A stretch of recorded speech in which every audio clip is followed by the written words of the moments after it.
Assalamualaikum warahmatullahi wabarakatuh. Nama saya Syakira Fahid. Di sini saya akan mempresentasikan vlog presentation mengenai ujian untuk keperluan ujian tengah semester saya, mata kuliah Rekayasa Perangkat Lunak Sistem Informasi R01. Nomor 1 adalah jelaskan tahapan di dalam SDLC. Tahapan dalam SDLC itu ada 11.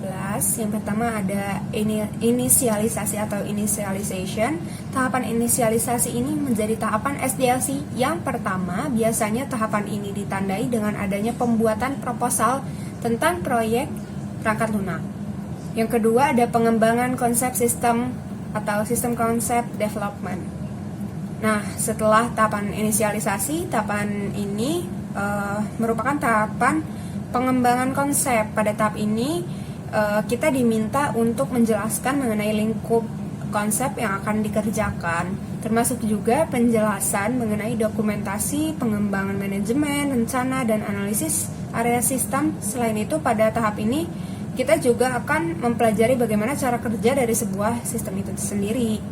Selanjutnya ada sistem planning atau perencanaan sistem.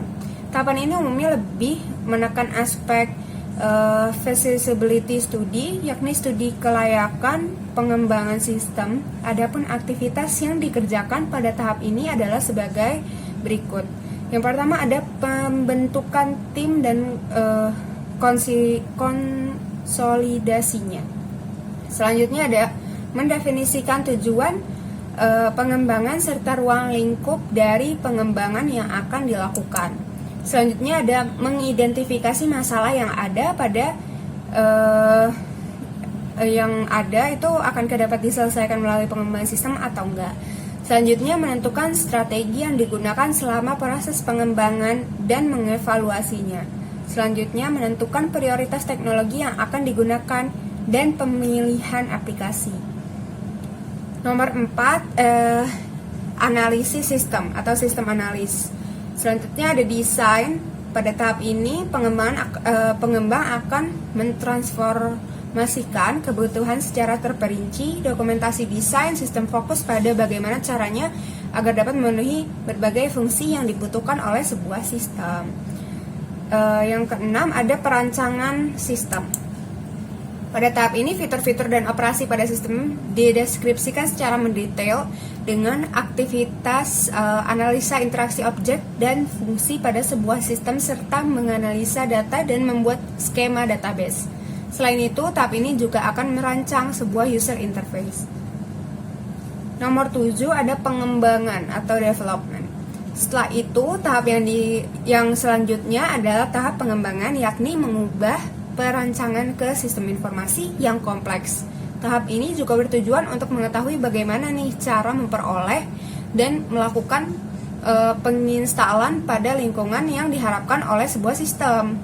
Seperti misalnya membuat basis data, menyiapkan standar prosedur, menyiapkan dokumen coding, testing, compile, repair, dan juga cleaning program. Pada tahap ini juga terdapat visual development parts. Nomor 8 ada integrasi dan pengujian atau integration and test. Tahapan ini adalah pengembang akan mempresentasikan sistem perangkat lunak yang telah memenuhi keadaan yang dispesifikasikan pada dokumen kebutuhan fungsional. Laporan analisis dan pengujian akan dihasilkan dengan diarahkan oleh pengembang bagian penjamin mutu atau quality assurance dan user. Nomor 9 ada implementasi. Pada tahap ini akan diadakan pelaksanaan perangkat lunak pada area produksi atau area pada user dan menjalankan resolusi rate masalah yang terdeteksi dari tahap integrasi dan pengujian sebelumnya. Yang ke-10 ada operasi dan pemeliharaan atau operation and maintenance. Pada tahap ini akan dijelaskan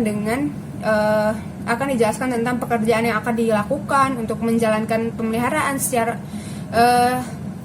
untuk menjalankan dan memelihara sistem itu sendiri. Selanjutnya ada disposisi atau disposition. Ini tahapan yang terakhir, tahapan yang nomor 11. Tahapan yang terakhir ini mendeskripsikan aktivitas dari pengembangan sistem serta membangun data yang sesungguhnya sesuai dengan aktivitas user yang dilakukan. Nah, kita masuk ke nomor 2. Nomor 2 ini perbedaan dari prototype, waterfall, RAD sama spiral. Nah, si waterfall ini pengertiannya, waterfall ini merupakan metode dalam SDLC yang pengerjaan setiap fase dalam waterfall ini harus diselesaikan terlebih dahulu sebelum melanjutkan ke fase selanjutnya. Selanjutnya ada prototype. Prototype adalah suatu proses yang memungkinkan developer membuat sebuah model software. Metode ini baik digunakan apabila klien tidak bisa memberikan informasi yang maksimal. Selanjutnya ada RAD. Model RAD ini merupakan sebuah adaptasi kecepatan tinggi dari model sekuensial linier, di mana perkembangan cepat dapat dicapai dengan menggunakan pendekatan konstruksi berbasis komponen. Selanjutnya ada spiral. Model ini merupakan penggabungan ide prototyping dengan aspek sistematis dari waterfall. Model spiral juga secara eksplisit meliputi manajemen risiko dalam pengembangan perangkat lunaknya. Selanjutnya ada kelebihan dari waterfall ini, prosesnya menjadi lebih teratur. Dari sisi user juga lebih menguntungkan karena dapat merencanakan dan menyiapkan seluruh kebutuhan data.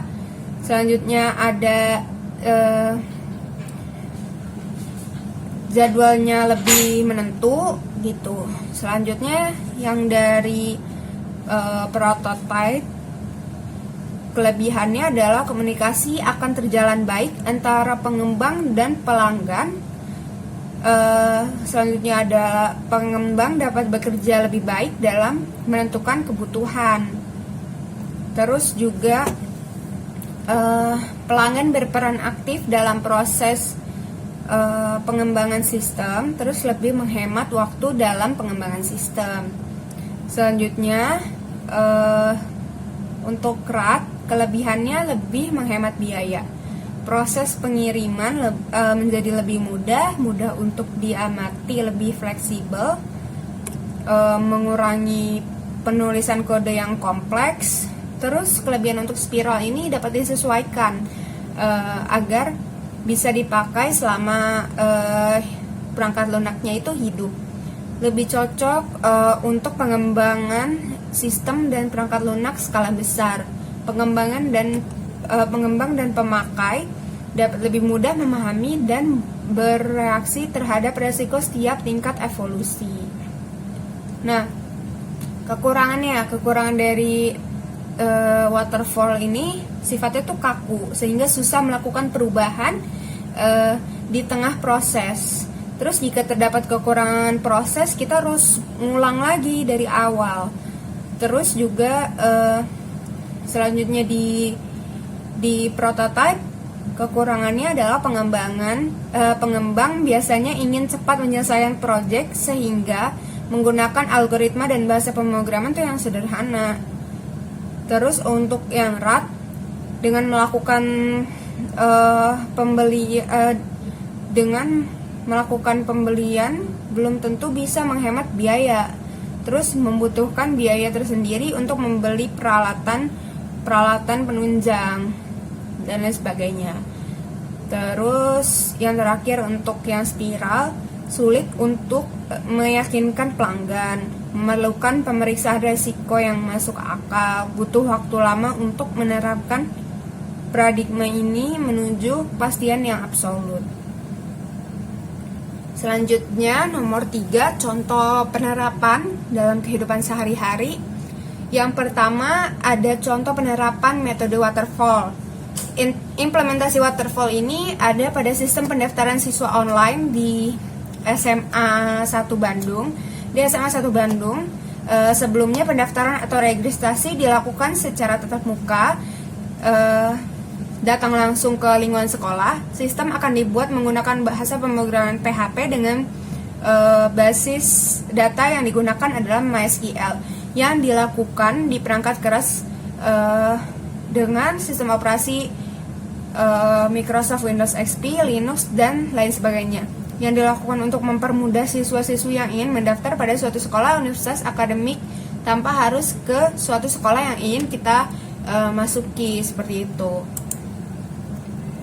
Contoh yang kedua adalah metode prototype. Sebuah rumah sakit ingin membuat aplikasi sistem database untuk pendataan pasiennya. Seorang atau sekelompok programmer akan melakukan identifikasi mengenai apa saja yang dibutuhkan oleh pelanggan, bagaimana model kerja program tersebut, kemudian dilakukan rancangan program yang diujikan kepada pelanggan.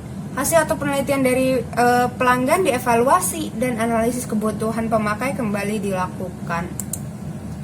Sekian presentasi dari saya, kurang lebihnya mohon maaf. Wabillahi taufik wal hidayah. Wassalamualaikum warahmatullahi wabarakatuh.